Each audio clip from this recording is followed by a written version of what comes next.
ప్రతి విజయం వెనుక ఉంటుందో మహిళ వెలుగుల్ని పంచి కరిగే కొవ్వొత్తిలా ఆ వెలుగే సత్యం శివం గుర్తిస్తే నీదే జయం ఒక మగువ శాపంతో పసివాడే గగనం ఒక మహిళా శపథంతో కొణికింది భువనం మధురం నీ చరిత్రం ఓ మగువా జయీ భవ ఓ మహిళా విజయీ భవ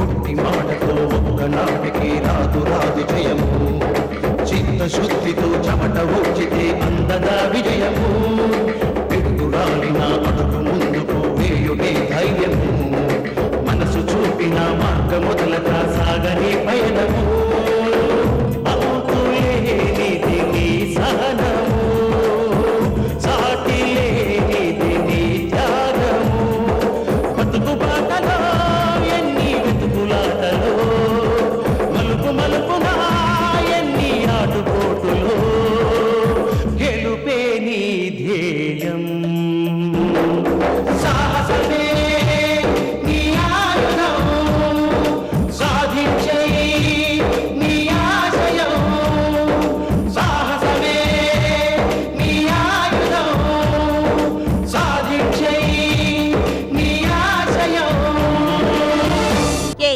హక్కుంది కాబట్టి నువ్వు బతికిపోయావు. సీతక్క, దీనికేం చెప్పాలో చెప్పి ఇక్కడి నుంచి పంపించే. ఏ గీత, మాల్ని అనితల చేత చాకరీ చేస్తున్నావట? అది అది నువ్వేం చెప్పకో. మనమంతా ఇంటి కోడళ్ళం, మనమందరం కలిసి ఉండాలని చెప్పానా లేదా? చెప్పావు. మరి నువ్వు చేస్తున్నదేమిటి? ఇదిగో నీ వెధవ వేషాలని ఈ ఒక్కరోజుకే, రేపటితో మీ అందరి ఆట కట్టు. ఎవరితో చెప్పుకుంటావో వెళ్ళి చెప్పుకో. వెళ్ళు.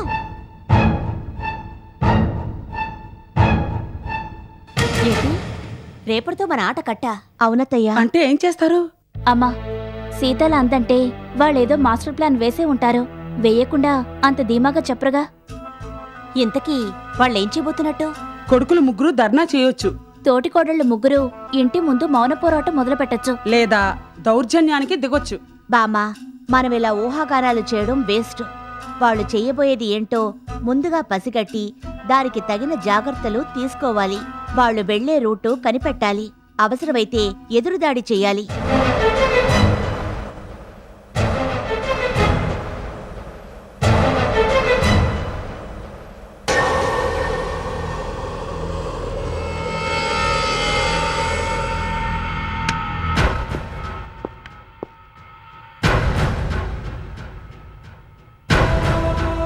అమ్మడు మేమొస్తుంది.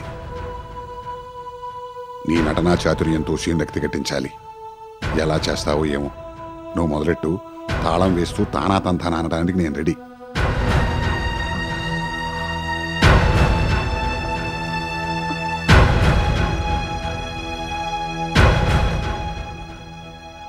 ఎలా ఉన్నావు లక్ష్మి?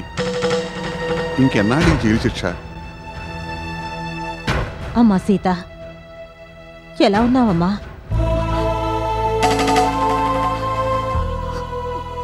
ఎందుకు ఏడుస్తున్నావమ్మా? అన్నదమ్ముల కొమ్ములాటలో పెరుమాళ్ళని బలి చేశారో. గీతని కోడలుగా చేసుకోవద్దని అత్తయ్యకి నువ్వెంతగానో చెప్పావు. అయినా నీ మాట వినకుండా గీతను కోడలుగా చేసుకుంది. ఇప్పుడు గీత చెప్పిందే అత్తయ్యకి వేదవాక్కు. అవును లక్ష్మి, బాబా నువ్వు ఇద్దరూ లేకపోయేసరికి ఆ శాంతిదే ఇష్టారాజ్యం అయిపోయింది. అల్లుడింట్లో ఖాళీగా ఉండటం మంచిది కాదు. ఒక 5-6 లక్షలు ఖర్చు పెట్టి ఏదో చిన్నా చితగా వ్యాపారం పెట్టించమని నేను సీత ఎంతగా చెప్పినా ఆ శాంతి వినిపించుకోవట్లేదు లక్ష్మి. మా ఆయన వల్లే నష్టం వచ్చిందని కన్స్ట్రక్షన్ బిజినెస్ ని క్లోజ్ చేసి వేరే వ్యాపారం చేయించకుండా ఖాళీగా ఇంట్లో కూర్చోపెట్టింది. మా ఆయన బిజినెస్ లో నష్టపోయారు. మరి వినోద్ బాలాజీలు ఏం చేశారు? వాళ్ళిద్దరు వ్యాపారాలు కూడా అత్తయ్య లాక్కున్నారు. కొడుకులన్న ప్రేమ కూడా లేకుండా నిర్దాక్షిణ్యంగా మొత్తం ముగ్గురిని ఇంట్లో నుంచి తరివేశారు. ఇప్పుడు నీ మేనల్లుడు ఎక్కడున్నారో ఏం చేస్తున్నారో కూడా తెలియదు. అత్తయ్యకి అభిమానం లేదు, ఆప్యాయతలు లేవు, ఒక మంచి మాట లేదు, ఒక పలకరింపు లేదు.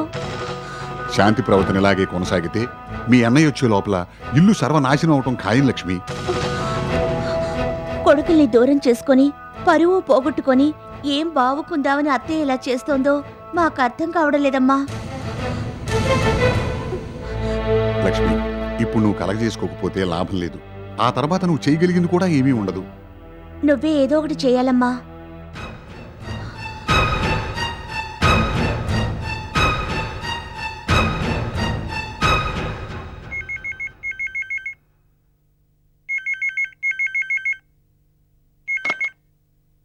హలో.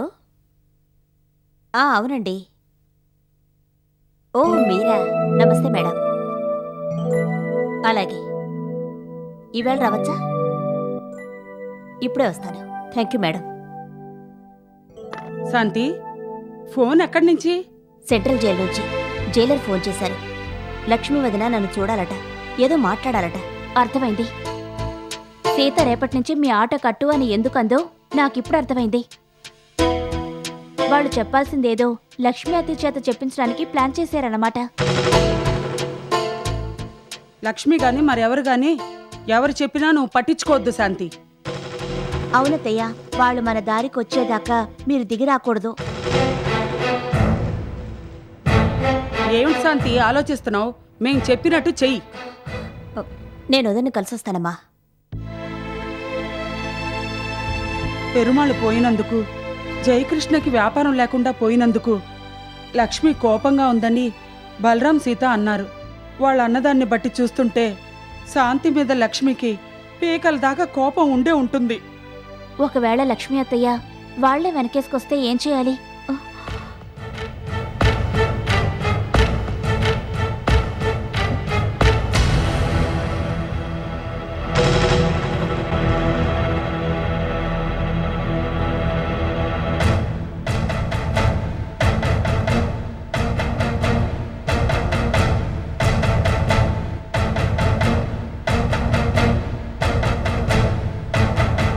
వదినా, రమ్మన్నావట? అధికారం చేతికొచ్చిందని ఆడపెత్తనం చెలాయిస్తున్నావా? ఆడది అధికారం చెలాయించొచ్చు, రాజ్యాలు ఏలొచ్చు, ఆడది తలుచుకుంటే కానిదేమీ లేదు. అలా అని హద్దులు దాటావా? నువ్వు అనుభవిస్తున్న ఆస్తి ఎవరిది? నాదే కదా. నా ఆస్తి నా మేనల్లులకు ఇవ్వను అనడానికి నువ్వెవరు? వాళ్ళని బయటికి పంపాల్సిన అవసరమే వచ్చింది? వదినా, నువ్వేం చెప్పొద్దు, నేను చెప్పేది విను. గుప్పెట్లో పెట్టుకోవడానికి నా మేనల్లుళ్ళు చంటి పిల్లలేం కాదు. నీ చెప్పు చేతల్లో ఎంతకాలం ఉంచుకుందామనుకుంటున్నావు? మంచి చెడ్డలు, బరువు బాధ్యతలు వాళ్ళకి తెలుసు. ఒకళ్ళతో చెప్పించుకునే స్థితిలో వాళ్ళు లేరు. వాళ్ళ సంతోషమే మన సంతోషం. రేపు మనల్ని చూడాల్సింది వాళ్లే. రేపే వాళ్ళని పిలిచి వాళ్ళడిగింది వాళ్ళకివ్వు. ఇస్తే నీ పెద్దరికం నిలబడుతుంది. మరోసారి నా చేత చెప్పించుకునే పరిస్థితి తీసుకురాకుండా వాళ్ళ బిజినెస్లు వాళ్ళకివ్వు.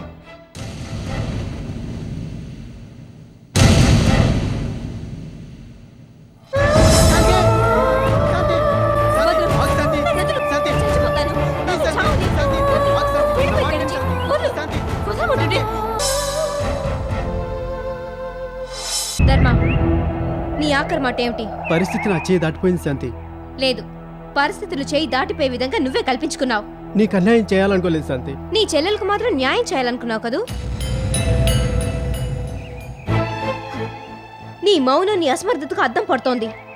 పిరికి వాడికి ప్రేమించే హక్కు లేదని చెప్తోంది. నా ఈ రాకకు అర్థం లేదని ఎగతాళి చేస్తోంది. నా నమ్మకానికి దుమ్ము కొడుతోంది. నువ్వు నన్నేం చేసినా అనుభవించడానికి సిద్ధంగా ఉన్నాను. బలరాంను ఎదిరించడం ఎవరి తరం కాదు. వాడు 2 కాలం మృగం. ఒకవేళ వాడిని ఎదిరిస్తే నా చెల్లెలికి అన్యాయం చేస్తున్న వాడిని అవుతాను. చెల్లెలు చెల్లెలు చెల్లెలు మాట్లాడితే నీ చెల్లెలు వెనకేసుకొస్తావేమిటి? సరే, ఇప్పుడు నన్నేం చేయమంటావు? నిన్ను నీ ప్రేమను మర్చిపోయి వేరొకరిని పెళ్లాడమంటావా? నీ మూలంగా వేరొకరిని మోసం చేయమంటావా? మనసులో నిన్ను నీ జ్ఞాపకాలను దాచుకొని శరీరాన్ని మరొకరికి అప్పగించమంటావా? అది నా వల్ల కాదు. అంతకన్నా చావడం మంచిది. ఇప్పుడే ఇక్కడే నీ కళ్ళెదుటే ఈ కొండ మించి దూకి చచ్చిపోతాను. చచ్చిపోతాను.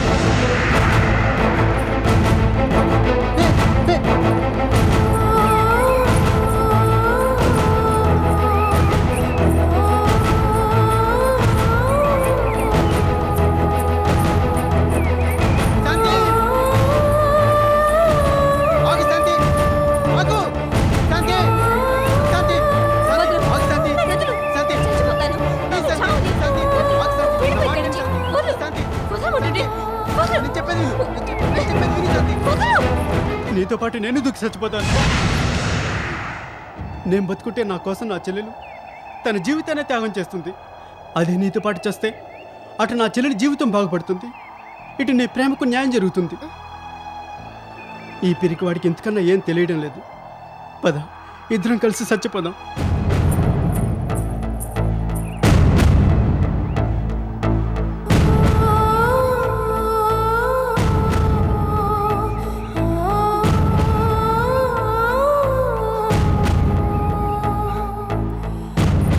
ఆగండి.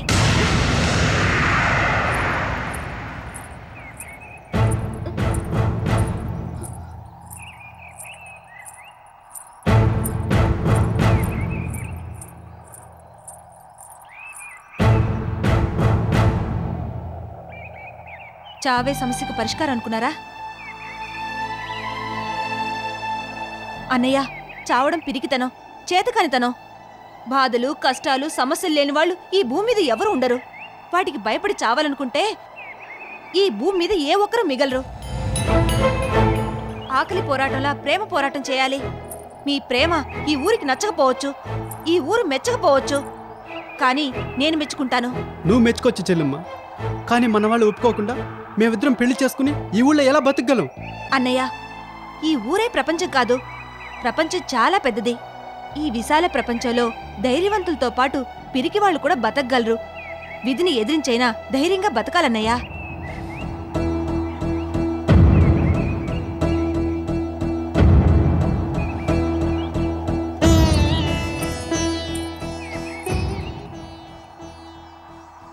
ఈ ఊరు దాటించి విశాల ప్రపంచంలోకి మిమ్మల్ని పంపిస్తాను. బలరాం బారు నుంచి మిమ్మల్ని కాపాడి మీ ప్రేమకు నేను పట్టాభిషేకం చేస్తాను.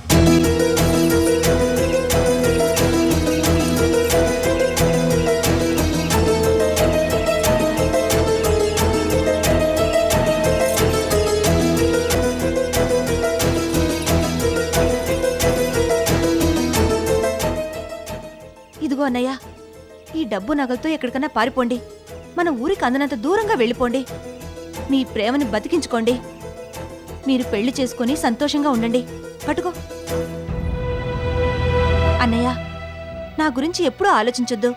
నువ్వు బాగుంటే నేను బాగున్నట్టే. నిన్ను విడిచిపెట్టి వెళ్ళడానికి మనసు రావడం లేదమ్మా. మీరు వెళ్ళిపోకపోతే మీ ప్రేమ నెరవేరదు. వెళ్ళండి.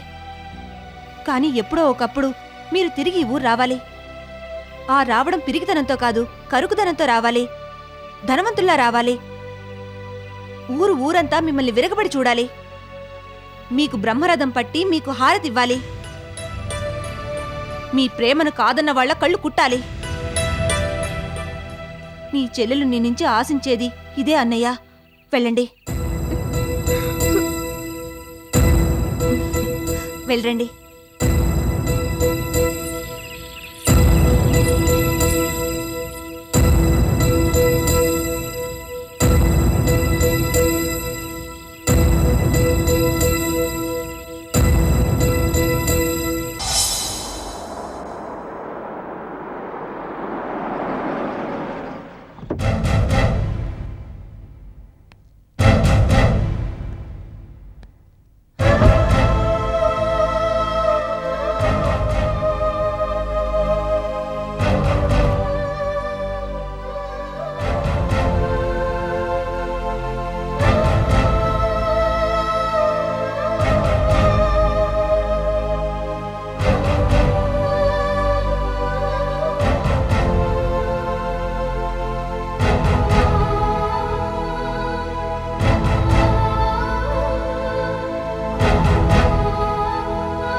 శాంతి ఏం జరిగిందే? అత్తయ్య దేనికి పిలిచిందమ్మా? చెప్పండి అత్తయ్య. లక్ష్మి వదిన ఎవరి బిజినెస్ వాళ్ళకి అప్పగించమని చెప్పింది. శాంతి, ఇక్కడ పరిస్థితులు లక్ష్మికేం తెలుసు? వాళ్ళని మార్చడానికే కదా మన ప్రయత్నాలన్నీ. వాళ్ళలో మార్పు రాకుండా బిజినెస్ అప్పగిస్తే ప్రయోజనమే ఉండదమ్మా. అత్తయ్య, మీ ముగ్గురు కొడుకుల జీవితాలు బాగుపడాలి, మన కుటుంబ గౌరవం కాపాడబడాలి అంటే ఇప్పుడు మీరు బిజినెస్లు వాళ్ళకి అప్పగించకూడదు. గీత, మీరెన్ని చెప్పండి, నేను వదిన మాట తీసేయలేను. అసలు వదినే గనక లేకపోతే నేను లేను. ఆ కృతజ్ఞత నాకింకా ఉంది. ఇప్పుడే కాదు, నేను బతుకున్నంతకాలం ఉంటుంది. ఎప్పుడూ లేంది ఈవేళ వదిన నన్ను ముద్దాయిలా చూసింది. నన్నేమీ మాట్లాడనివ్వకుండా నిలబెట్టి కడిగేసింది. వదిన మాటల్లో బాధ, ఆవేదన, ప్రేమ నిండున్నాయి. మా కోసం, ఈ కుటుంబం కోసం ఎన్నో బాధలు పడిన వదిన ఇక బాధపడ్డానికి వీల్లేదు. వదిన చెప్పినట్టుగా రేపే వాళ్ళందర్నీ పిలిపించి ఎవరి బిజినెస్ వాళ్ళకి అప్పగిస్తాను.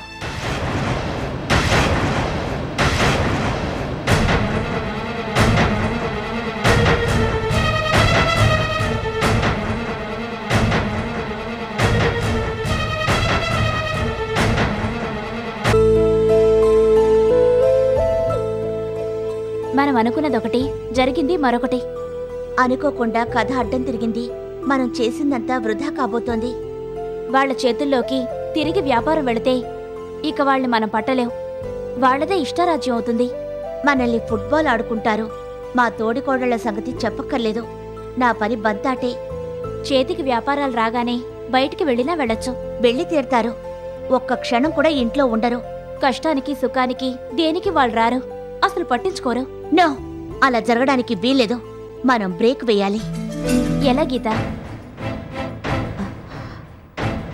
ఇందు, లక్ష్మీ పెద్దమ్మ చెప్పిన ప్రకారం అత్తయ్య గారు తీసుకునే నిర్ణయం వాళ్ళకి తెలియకుండా మనం జాగ్రత్త పడాలి. దేనికి? అత్తయ్య గారు కొడుకుల్ని పిలిచి తన నిర్ణయం చెప్పే క్షణం వరకు ఈ సంగతి వాళ్ళకి తెలియకూడదు. ఈలోగా మనం అత్తయ్య గారి మనసు మార్చాలి. మార్చగలిగితే మనం సక్సెస్ అయినట్టే.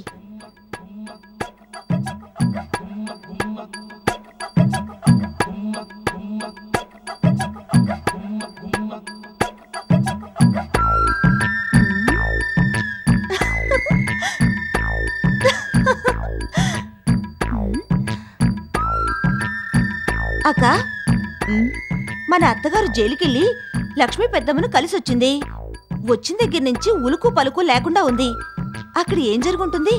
తన మేనల్లోళ్లకు ఆస్తి పంచమని మా అమ్మ గట్టి డోసు ఇచ్చుంటుంది. దాంతో ఏం చేయాలో తెలియక మా అత్తగారు షాక్ అయి ఉంటుంది. బహుశా ఆ షాక్ నుంచి తేరుకోనుండదు. అందుకే సైలెంట్ అయిపోయింది. మా అమ్మ చెప్పినట్టుగా మా అత్తగారు చేయక తప్పదు. మనకి రావాల్సింది మనకి పడేయక తప్పదు. అయ్యా! అనిత, సీతక్క అంత మంచి వార్త చెప్తుంటే నువ్వేంటి ఉలుకు పలుకు లేకుండా ఉన్నావు? మీ ఆయన గుర్తుకొచ్చి ఊహల్లో డూయట్ పాడుతున్నావా? ఊరుకోక, అదొకటే తక్కువ. మీ ఊహలు నిజం కాకపోతే ఏం చేయాలా అని ఆలోచిస్తున్నాను. అంటే లక్ష్మీ పెద్దమ్మ మాట మన అత్తగారు లక్ష్య పెట్టరంటావా? లక్ష్య పెట్టరని నేను అండలేదు. ఒకవేళ లక్ష్య పెట్టకపోతే ఏం చేయాలి? సీతక్క, అనితేంటి ఇలా ఆటంబొమ్మ పేలుస్తోంది? ఒకవేళ అదే జరిగితే మనం ఏం చేయడం? మన అత్తగారి నిర్ణయం ఏంటో తెల్లవారితే తెలిసిపోతుంది. ఈలోగా ఎందుకంత కంగారు పడతారు? తెల్లవారే వరకు ఓపిక పట్టండి, అంతా మంచిగా జరుగుతుంది.